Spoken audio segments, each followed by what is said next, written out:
The air in the gilded lantern was thick with the scent of money and ambition, a fragrance as distinct as the lemon-infused water in the crystal goblets. It was a place of hushed negotiations and celebratory whispers, where fortunes were made and lost over seared scallops and vintage Bordeaux.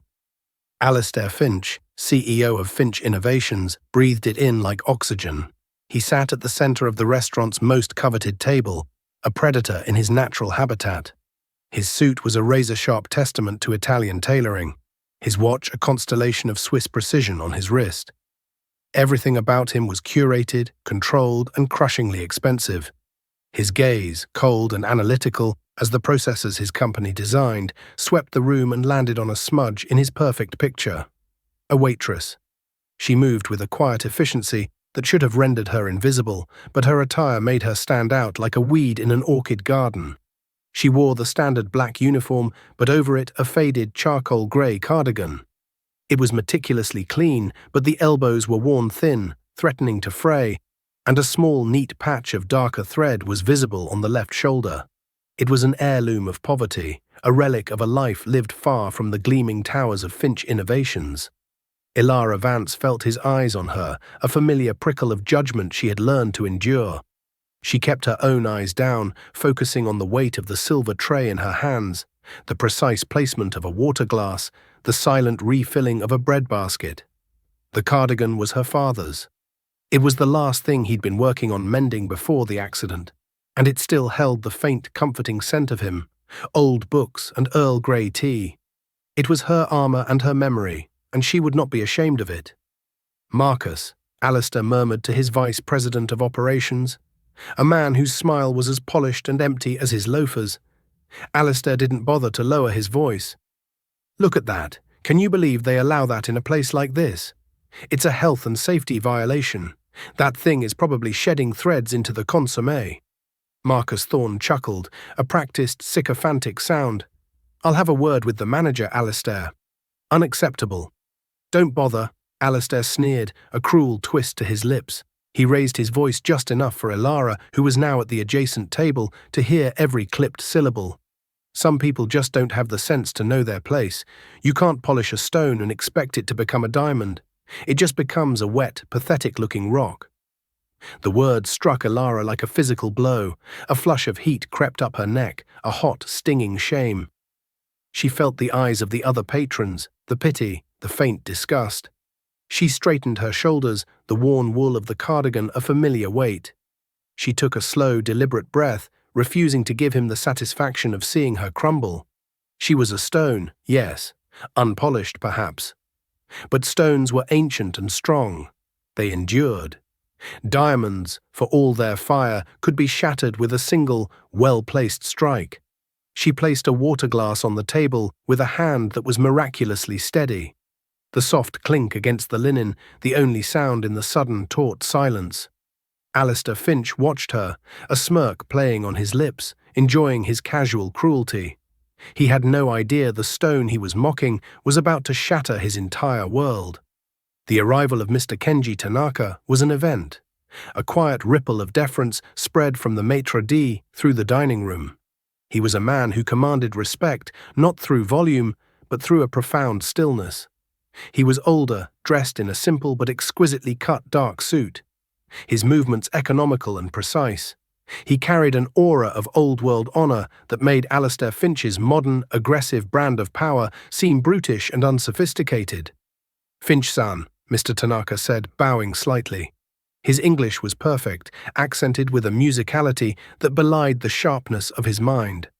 "Tanaka-san," Alistair replied, offering a handshake that was too firm, a gesture of dominance that Mr. Tanaka accepted with placid grace.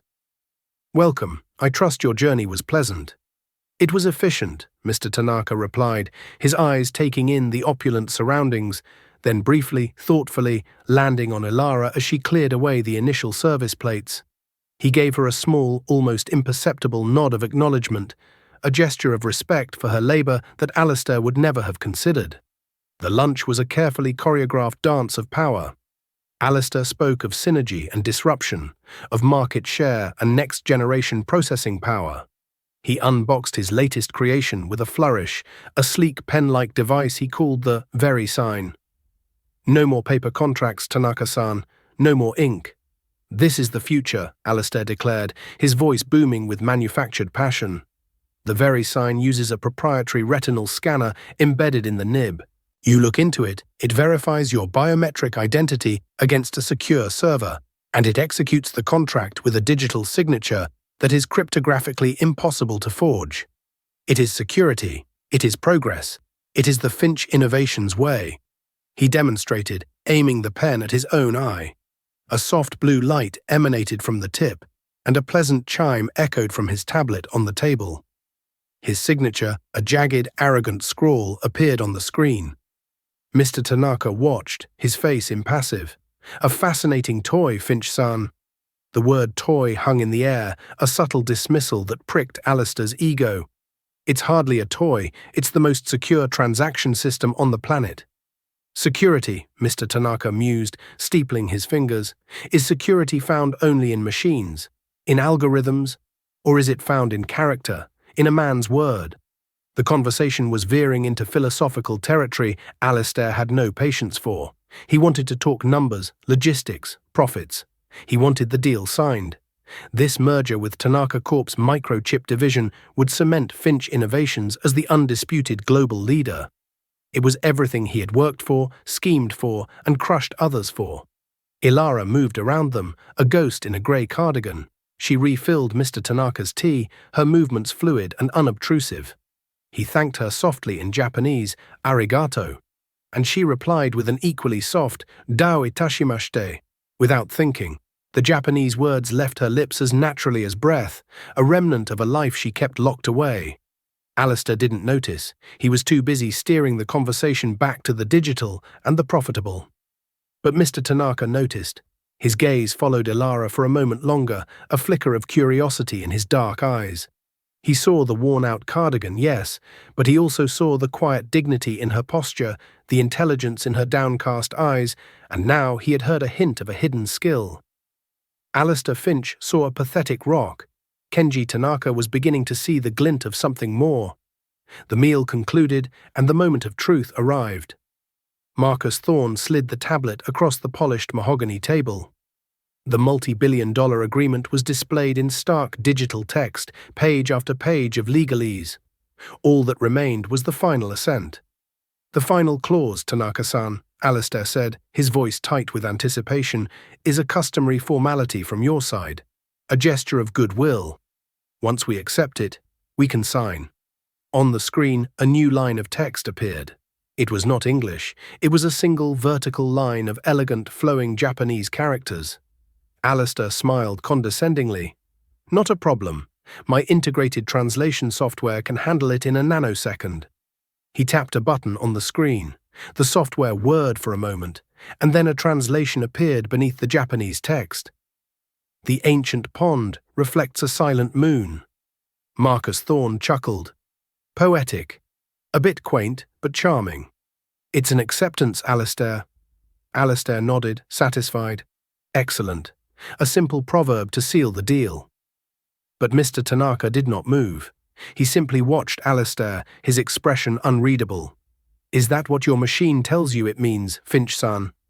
"It's a direct translation," Alistair said, a hint of impatience in his tone. "The algorithm cross-references a billion texts. It's flawless." "And yet," Mr. Tanaka said softly, "it is wrong." A cold knot of dread began to form in Alistair's stomach. "Wrong? What do you mean, wrong?" "The translation is incomplete. It captures the words but not the soul. It misses the kakekotoba, the pivot word that changes everything. Your machine, for all its power, cannot comprehend nuance. It cannot understand honor." Panic flared in Alistair's chest. He looked at his team. Marcus was frantically typing into his own phone, his face paling. The other executives stared blankly at the screen. They were tech gurus, not linguists. The Japanese characters might as well have been alien script. The most important deal of Alistair's life was stalling on a line of digital ink he couldn't read. The air grew thick with the smell of failure. Ilara was clearing the dessert plates from a nearby table, her mind a million miles away. replaying Alistair Finch's cruel words. A wet, pathetic-looking rock. She tried to push the hurt down to focus on the simple mechanics of her job, but then she overheard the panicked whispers from the CEO's table. The server is down for the deep language matrix. Does anyone here speak Japanese? Anyone? It's not standard Japanese, the syntax is archaic. Her head snapped up. Her eyes, against her will, were drawn to the tablet on Alistair Finch's table.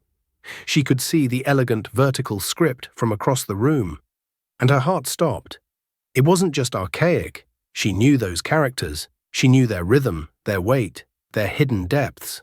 They were from the Manyoshu, the oldest existing collection of Japanese poetry. A style so ancient and complex that only a handful of scholars and specialists still studied it. Her father had been one of them. He had taught it to her, tracing the characters on dusty window panes, his voice filled with a quiet passion. It was their secret language, a world away from the binary code that had been his profession. She saw the garbled, nonsensical translation on the screen. The ancient pond reflects a silent moon. It was a child's interpretation, a surface reading that missed everything. The knot in Alistair's stomach was nothing compared to the storm raging inside Ilara. Here was the man who had mocked her, who had judged her by the threadbare cardigan that was her last link to her father. And here, on his screen, was her father's legacy, being misunderstood and dismissed by a machine. Fear warred with a sudden fierce surge of indignation. To speak up was to invite ridicule, to risk her job, to draw the fire of a powerful, vindictive man. To stay silent was to let her father's world be trampled by this arrogant fool. It was to betray the memory of the man who had taught her that knowledge was the one treasure no one could ever take from you. Her feet moved before her mind had fully consented. She approached the table, her heart hammering against her ribs. She stood behind Marcus Thorne, her shadow falling over the tablet. "Excuse me, sir," she said, her voice barely a whisper. Alistair Finch looked up, his face a mask of irritation. "What is it? We're in the middle of something. If you need a tip, you'll get one when we're done." The insult was so casual, so reflexive, it barely registered. Ilara's eyes were fixed on the Japanese characters. "That translation," she said, her voice gaining a sliver of confidence, "it's incorrect." A burst of incredulous laughter erupted from Marcus. "What? You've got to be kidding me. Who is this?" Alistair stared at her, his eyes narrowing. It was the waitress, the pathetic rock in the shabby cardigan. "What did you say?" "The translation is wrong," Ilara repeated, meeting his gaze directly for the first time. The coldness in his eyes was startling, but she held her ground. "Your software has missed the pivot word. The character for silent can also be read as to sink, and the character for moon is a classical homophone for truth." She pointed a hesitant finger at the screen. "It doesn't say the ancient pond reflects a silent moon. It's a warning. It says, in the still waters, the truth will sink to the bottom, or be reflected for all to see." A stunned silence fell over the table. Alistair's team stared at her as if she'd just sprouted wings. Alistair himself looked utterly bewildered, his mind unable to process the situation. This waitress, this nobody, was lecturing him on classical Japanese poetry. But Mr. Tanaka's face had transformed. The impassive mask was gone, replaced by an expression of profound, unadulterated shock, and then a slow, spreading smile of pure delight. He looked at Ilara, truly looked at her, and saw not a servant but a scholar. "Incredible," Mr. Tanaka breathed, his voice filled with awe. He turned his gaze on Alistair, and now it was as hard and cold as diamond. "Your billion-dollar translation algorithm was defeated by a waitress, Finch-san. You said your machine was flawless. You said it was the future, but it seems it has no appreciation for the past. It has no soul." Alistair's face was a mottled canvas of red and white, a storm of fury and humiliation. He had been shown up, embarrassed in the most crucial moment of his career, by the very person he had so casually despised. His empire was built on the infallibility of his technology, and it had just been publicly dismantled. "It's a trick," he snarled, his voice a low growl. "She's with you, isn't she, Tanaka? This is some kind of setup. Mr. Tanaka simply shook his head, a look of pity on his face. You see conspiracy where there is only competence. You see a threat where you should see a lesson. Your vision is limited by what your machines can quantify. He then looked back at Ilara, his eyes full of respect. Please, young woman, tell me, how is it you know the man Yoshu? Before Ilara could answer, Alistair, desperate to regain control, snatched the very sign pen from the table. This is absurd. We have an agreement. I'm executing the contract. We accept the clause, whatever it means. He jammed the pen towards the tablet, his hand shaking with rage. He aimed the nib at his eye, forcing the retinal scanner to activate. The soft blue light flickered on, colder and more menacing than before. He was going to force this through, to bend reality back to his will through sheer technological force. The deal is done, he yelled, staring into the light. The pen's scanner whirred, its micro-lenses focusing on his retina, cross-referencing his unique biological signature. For a moment it seemed to be working. The blue light intensified. And then something went wrong. A harsh, grating alarm blared from the tablet. The blue light in the pen turned a screaming, furious red. On the screen, where his signature should have appeared, 2 words flashed in bold crimson letters. Authentication failed. The crimson letters pulsed on the screen, a digital heartbeat of catastrophic failure. Authentication failed. The words seemed to mock Alistair Finch, echoing the judgment that had been silently passed on him moments before. He stared, his mind refusing to accept the data. He tried again, jamming the pen closer to his eye, his breath coming in ragged gasps. The red light flashed again, the alarm blaring more insistently. It's impossible, he whispered, his voice cracking. It's my own tech. It's keyed to my biometrics. It cannot fail. Marcus and the other executives were frozen, their faces slack with disbelief. Their entire corporate ethos, the gospel of Finch's technological infallibility, was being blasphemed before their very eyes. Mr. Tanaka watched the spectacle with a calm, almost surgical detachment. It seems your machine has finally encountered something it cannot process, Finch-san. He gestured towards the Japanese characters on the screen. Perhaps you should look more closely at the art, and less at the code. Ilara, who had been standing silently, leaned in. Her eyes, trained by years of her father's lessons, scanned the elegant brushstrokes not as a programmer would, but as a poet and an artist. The characters were beautifully rendered, but there was something unusual. A subtle, almost invisible variation in the ink density, a slight curvature in a line that should have been perfectly straight. It was a technique from ancient calligraphy designed to create a visual echo, a subliminal layer of meaning. It's a hidden radical, she said, her voice clear and steady. Within the character for Pond, the artist has embedded a microscopic stylized version of the character for void or untruth. It's a calligrapher's trick. To the human eye, it just adds depth and beauty. It's a mark of mastery.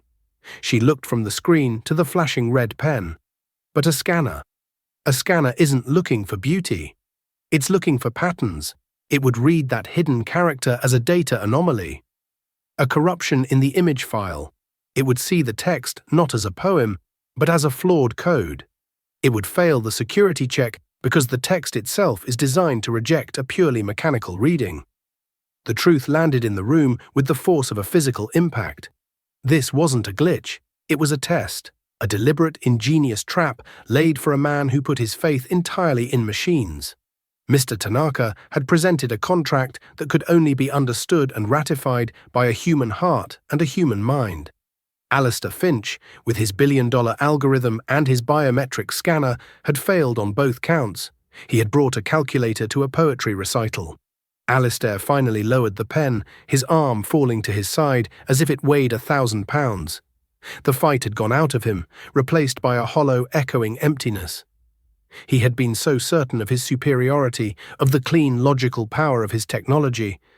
But he had been outmaneuvered by a dead poet and a quiet old man. And the key, the one person in the entire city who could unlock the puzzle, was the waitress in the frayed cardigan he had mocked an hour earlier. The irony was so thick, so suffocating, he felt he might choke on it. Mr. Tanaka rose slowly from his chair, his movements filled with a final, undeniable authority. The purpose of our partnership, Finch-san, was to build the future. But a future built without respect for the wisdom of the past is a house with no foundation. You have shown me your technology. It is impressive. But you have also shown me your character. It is lacking. He turned his back on Alistair, a gesture of ultimate dismissal. He walked around the table and stood before Elara. He bowed, not the slight, polite inclination he had given the CEO, but a deep, formal bow of profound respect. "You have a remarkable gift, young woman," he said, his voice resonating with sincerity. "You possess a knowledge that cannot be downloaded, a wisdom that cannot be coded. My company is expanding its operations in North America. We require a bridge between our cultures, someone who understands that the soul of a thing is more important than its technical specifications. Such a position requires intellect, humility, and a deep understanding of nuance. It requires a person like you." He paused, letting his words settle. "I would be honored if you would consider a position as our chief cultural liaison. The salary and benefits would, I assure you, be more than adequate to allow you to purchase a new cardigan. Though," he added, a gentle smile gracing his lips as he looked at the worn sleeve, "I suspect that one is priceless." Elara stood speechless, the world tilting on its axis. An hour ago she was a ghost, an invisible servant enduring the casual cruelty of the rich. Now she was being offered a future she hadn't dared to dream of. The offer was a lifeline, a vindication, a miracle. Behind her, she heard a choked, strangled sound. Alistair Finch had pushed his chair back, the legs scraping violently against the floor. His face was a terrifying mask of incandescent rage. His empire was crumbling, his reputation was in ashes, and his enemy, the architect of his downfall, was offering his dream job to the waitress. He stormed away from the table, shoving past a busboy without an apology, his sharp Italian suit suddenly looking like a cheap costume. He didn't just lose a deal. He had lost his certainty, his arrogance, his very identity. He had been weighed, measured, and found wanting, not by a market competitor, but by a ghost from a world he didn't even know existed. The silence Alistair left in his wake was more damning than any shout. The entire dining room, which had been pretending not to watch, was now openly staring. The air crackled. Marcus Thorne and the other Finch executives sat frozen, like statues in a museum of failure. Mr. Tanaka turned back to Elara, his expression softening. "Please," he said, gesturing to Alistair's empty chair. "Sit. The meal is not yet over, and our true business has just begun." Elara felt 100 pairs of eyes on her as she slid into the plush leather seat, the fabric of her simple black trousers a stark contrast to the chair's opulence. The manager scurried over, his face a mixture of panic and awe. "Is everything all right, Mr. Tanaka? Can I get you, or you, miss? Anything at all?" "Everything," Mr. Tanaka said with a serene smile, "is finally as it should be. Please bring Ms. Vance a pot of your finest Gyokuro tea. And my bill." The weeks that followed were a disorienting blur. Elara worked her final shift at the Gilded Lantern in a state of profound detachment. Her co-workers treated her with a new, fearful reverence. Whispers followed her as she cleared plates and refilled water glasses. She was no longer just Elara, she was the waitress who had toppled a titan. On her last day, she found an envelope in her locker. Inside was a month's salary in cash from the other staff, with a simple, unsigned note, "For the show." Mr. Tanaka was true to his word. A generous contract was couriered to her small, book-filled apartment, followed by a first-class ticket to Tokyo. Stepping into the Tanaka Corp headquarters was like entering a different reality. Here, tranquility was a design principle. Here, she was met not with condescension, but with quiet respect. She was introduced as Vance-san, a scholar and consultant. Yet for the first week, she felt like an imposter. The phantom weight of the worn cardigan, a constant reminder of the woman who used to count her tips to see if she could afford new shoes. One rain-lashed evening, Mr. Tanaka invited her to his office, a serene space of tatami mats and shoji screens overlooking a garden where raindrops traced silver paths on moss-covered stones. He poured them both tea in a silence that was comfortable, not strained. My father, Kenji Tanaka I, and your father, Dr. Robert Vance, were more than colleagues. They were brothers in intellect, he began, his voice low. They envisioned a technology that was not just powerful, but humane. They called it Project Nightingale because they believed it would sing a new song for the world. He paused, his gaze distant. Alistair Finch was your father's protégé, brilliant, ambitious, but with a soul of pure ice. He saw Nightingale not as a song, but as a weapon, a tool for control. When your father refused to weaponize the biometric signature system, Finch framed him. The evidence was a perfect digital cage, falsified data logs, rerouted fund transfers, ghost entries in the server. All of it was your father's work, twisted into a confession. Alistair stole the code, the name, and your father's life. My own father was ruined trying to prove his friend's innocence.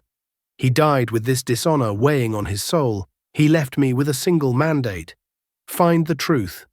He looked at Elara, his eyes filled with a decades-old sorrow. For years, I have searched for you.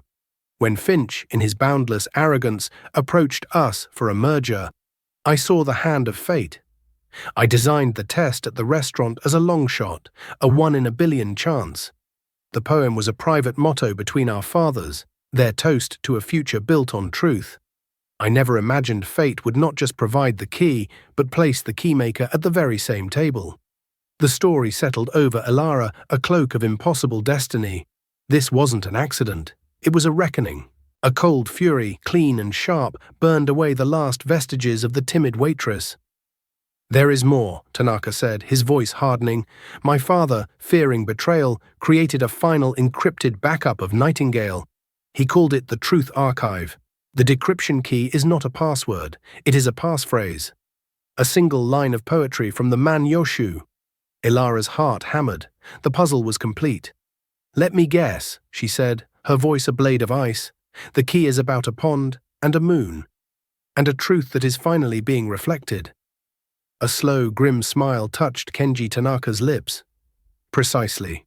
Finch stole the machine, but he never understood the ghost within it. I believe the time has come to drain the pond. The lawsuit was a declaration of war. The deposition was held in a sterile, glass-walled conference room 40 floors above the city, a place so quiet you could hear the hum of the climate control system. Alistair Finch arrived flanked by a squadron of lawyers, his arrogance a brittle, reconstructed shell. He took his seat, adjusting his tie, and regarded Elara, seated opposite him beside Tanaka's counsel, with a look of theatrical boredom. He saw her simple, professional attire and smirked. Upgraded from the cardigan, I see, he murmured, just loud enough for her to hear. Trying to polish that rock after all. Pity it won't change what's inside. Elara met his gaze without flinching, her own expression as calm and deep as the still waters of the poem. She said nothing. Her silence was a mirror he was not yet ready to look into. Let's get this farce over with, Alistair announced into his microphone, the sound booming slightly in the hushed room. This is a pathetic shakedown by a failing competitor, using a disgruntled former waitress as a pawn. I trust my lawyers will have this dismissed by lunch. Tanaka's lead attorney, a woman named Ms. Ito, with eyes as sharp as obsidian shards, offered a smile that did not reach them. Mr. Finch, for the record, could you please state your role in the creation of the VeriSign system? I am the sole architect, Alistair said, leaning back, the picture of condescending ease. Every line of code, every design principle originated with me. It is the foundation of my company and my legacy. A monumental achievement, Ms. Ito said, her tone dangerously smooth. And this code, presented here as Exhibit A, is that proprietary source code you authored. It is. And it's a violation of my intellectual property that you even have it. Fascinating, Ms. Ito replied, because when we run a comparative analysis with the code from the Truth Archive, unlocked by Ms. Vance here, we find a 98.7% structural match. More than that, it contains the original author's annotations, the digital fingerprints of Dr. Robert Vance. On the large screen behind her, 2 columns of code began to scroll in perfect, damning synchronicity. The color drained from Alistair's face. The lazy confidence evaporated, replaced by a raw animal panic. It's a forgery, a deepfake. She hacked you. That waitress hacked your servers, he sputtered, pointing a trembling finger at Ilara. His own legal team exchanged nervous glances, a subtle shift in posture that signaled the beginning of their retreat. Ilara leaned into her own microphone, her voice steady and clear, cutting through his blustering like a surgeon's scalpel. My father's code was unique, Mr. Finch. He called it poetic code. He believed that even something as logical as programming should have a soul. He structured his algorithms based on the 57577 syllabic patterns of waka poetry. The core authentication routine, for example, is named Uguisu, after the Japanese nightingale. Its subroutines follow the structure of a specific poem about a bird singing in a bamboo grove. It was his signature. You stole his words, but you never understood the grammar. You couldn't replicate it, so you just copied it, didn't you? You copied the song, but you never knew what it meant. But there's a final piece you missed, Ilara continued, her voice dropping, drawing everyone in. My father suspected you. He knew about your ambition, your lack of a moral core. So he built a cage inside his masterpiece, a final hidden subroutine he called the mirror. It lies dormant, invisible, but it's keyed to one specific biometric signature, yours. Alistair's breathing became shallow. His lead counsel put a hand on his arm, but he shook it off.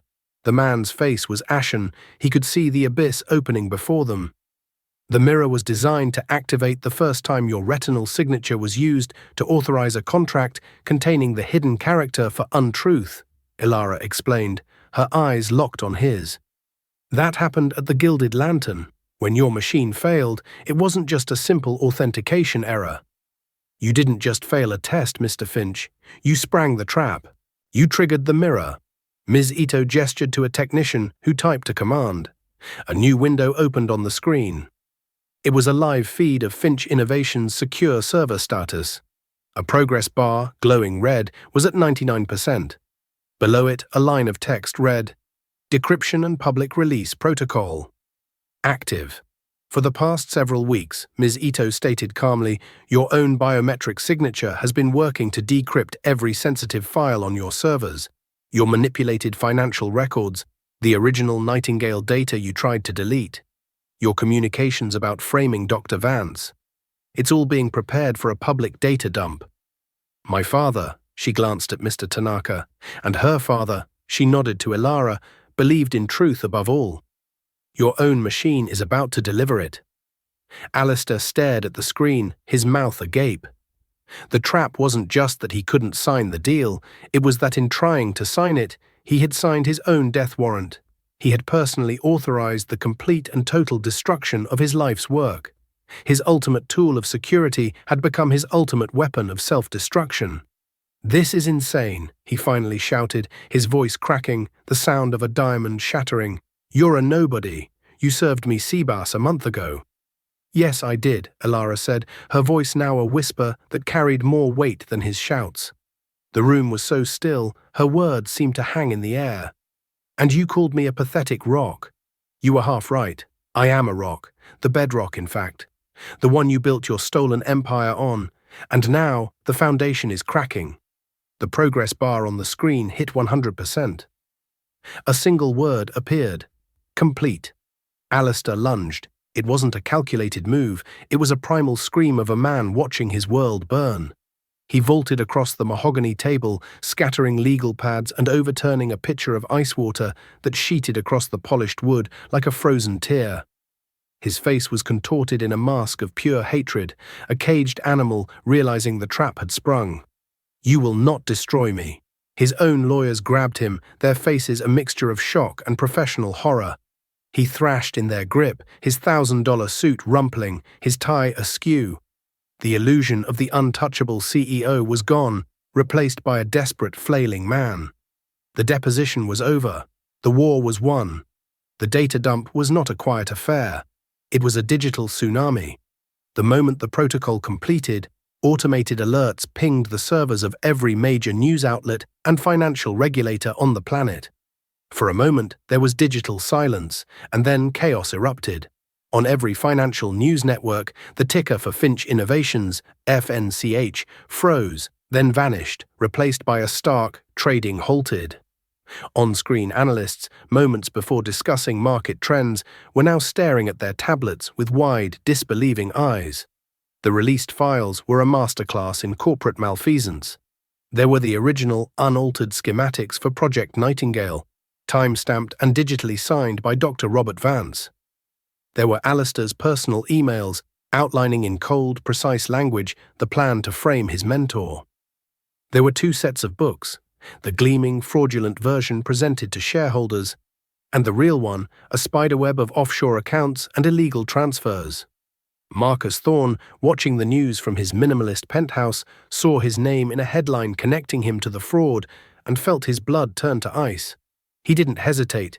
He was a creature of pure self-preservation. He called his lawyer, then the U.S. Attorney's Office. "I was a victim too," he bleated, his voice a carefully rehearsed performance of distress. "Alistair was a master manipulator. I was under duress. I have records, voice memos. I can give you everything." He was a rat, not just leaving the sinking ship, but offering to help scuttle it in exchange for a lifeboat. Ilara attended Alistair's final humiliating press conference. She chose not to stand at the front with the baying pack of reporters, but near the back, a silent observer wearing a simple dark suit. The worn grey cardigan was folded carefully in her bag, a relic and a reminder. The room was a pressure cooker of anticipation. Alistair stumbled to the podium, a scarecrow in bespoke tailoring. The harsh television lights were merciless, bleaching the colour from his face and carving deep, dark shadows under his eyes. He looked like a man who hadn't slept in weeks, haunted by the digital ghost he had unwittingly unleashed. "Effective immediately. I am resigning my position as CEO of Finch Innovations," he mumbled, his voice a mechanical drone, devoid of its usual arrogant thunder. He was reading from a statement, but his eyes were vacant, staring at a point beyond the back wall.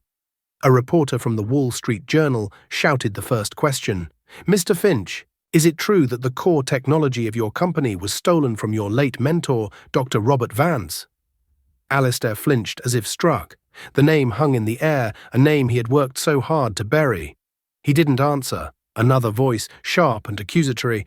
"Mr. Finch, can you comment on the leaked email from October 14th in which you refer to Dr. Vance as a sentimental old fool who needed to be put out to pasture? Is that how you honor your legacy?" He gripped the sides of the podium, his knuckles white. The carefully constructed world he had built, a world of clean lines and binary certainty, was collapsing into a messy human chaos of consequences. He was no longer the architect.